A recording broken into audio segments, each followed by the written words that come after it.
The geopolitical landscape of northern Syria is undergoing a seismic restructuring as the Syrian Democratic Forces, SDF, a Kurdish led paramilitary group, face an aggressive southward push from the forces loyal to interim Syrian President Ahmad al-Sharaa.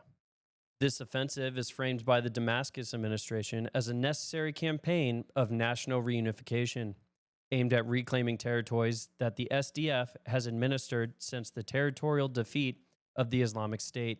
In several former ISIS strongholds, the transition of power has been met with local jubilation, as residents view the displacement of Kurdish governance as a restoration of sovereign Syrian authority.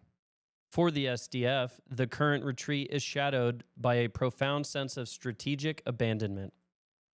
Having served as the primary boots on the ground partner for the Western coalition during the war against the Caliphate, Kurdish leadership now reports a deep-seated feeling of betrayal by Washington and its allies. As Western priorities shift, the SDF finds itself vulnerable to a re-energized central government determined to consolidate power. Perhaps the most volatile consequence of this shift is the deteriorating stability of detention centers such as the Al-Roj camp, which houses the families of former ISIS militants. As the SDF's grip on these facilities weakens, a wave of ideological fervor is reportedly sweeping through the enclosures.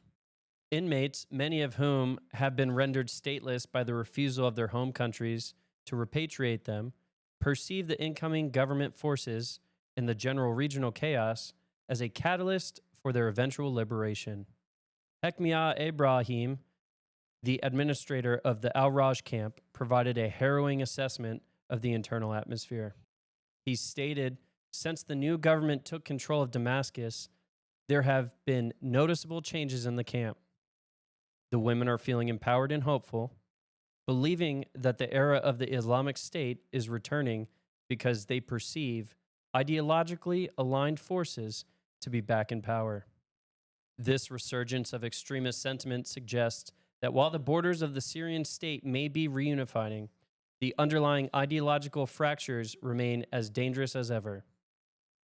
The transition of these camps from Kurdish to government custody represents a pivotal moment that could either lead to a controlled dissolution of the crisis or a catastrophic revival of radical insurgency.